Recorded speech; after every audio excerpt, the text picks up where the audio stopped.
Hey, greetings, Fanku guys. Also want to talk now about kata, and you're going to see that this is not shell kata, this is core kata, or core kempo we used to call it instead of shell kempo. We're going to use a two-man stick form, and in this form, if you practice this for the 100 hours, then come back, we can sit in a big circle and talk about how to improve it. But first I want a good 100 hours in this technique, in this kata. Now, if you remember, this is long-range fighting, so we're not in the medio range. I am in long range. Let me define long range again. Could you please stick your stick at me? This right here is long range to me. This right here is medio range. Okay? So I'm going to be slipping in and out by what I call crashing the line early. Out of long range into medio and then back out to long range. We use elastico to do this. Leo Heron used the system of elastico. It's all in what we've already talked about, how if we use unity of motion and we step and trail, elastico is happening naturally. And we want to build that right on this line, this radial arc, which I call D, or distance. So as he gives me a number 1, the first thing I'm going to do is I'm going to crash that line. As he gives me very slowly number 1, I want to talk a little bit about how I crash the line. First, I'm striking his hand with a brush. Now I can't strike as easy here. This is more of a long range thing. I want to crash into his line. So I'm brushing. And that would create either some breakage, some swelling, or the loss of his stick. So we be very careful when we do this, and notice my weight shift is turning into the problem. And now when I attack back, I'm getting under his ribs, but watch my waist and weight shift do it, not my elbow reaching. Again. Now, there are 2 D's I have to look at, 2 radiuses of attack. First is his stick, and the other is his other hand.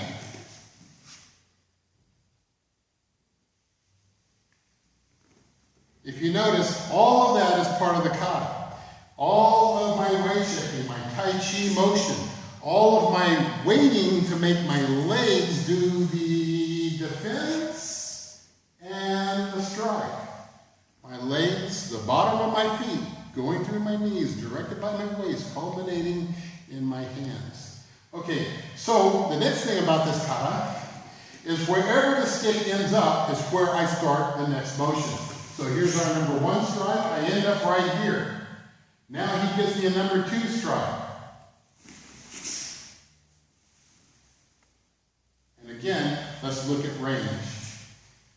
Number 2 strike. Okay, now I'm way inside his range here, but I've got a block on his elbow. Not only do I have a block on his elbow, if I wanted to link him all the way up through his center, I can touch his center through this. So I'm stopping him and striking. Now I'm going to get out of the way. Again, let's do 1 and 2. 1, 2.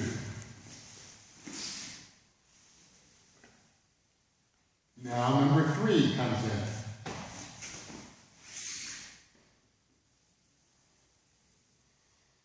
And number 4 comes in.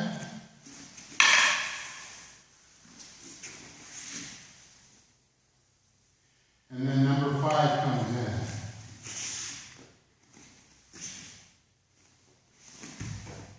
So we're going to do all 5 motions, and each one of those had the same ranging, the same weight shifting, the same Tai Chi stepping, the same unity of motion, and brushing concepts rather than flicking and striking concepts. Trying to what? Take the stem first before you go for the body. So, nice slow flow so that we can see it clearly on the film.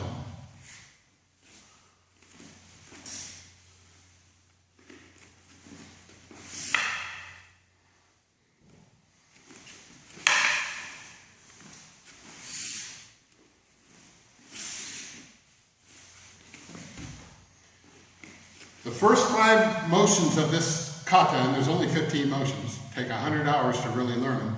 The first 5 is about what we call blade changing. Crossing that center line each time. So you see, if I cross poorly, I can really be in trouble. Okay, so step trailing is in there, but not as much as blade change is in there. All right, shut it down.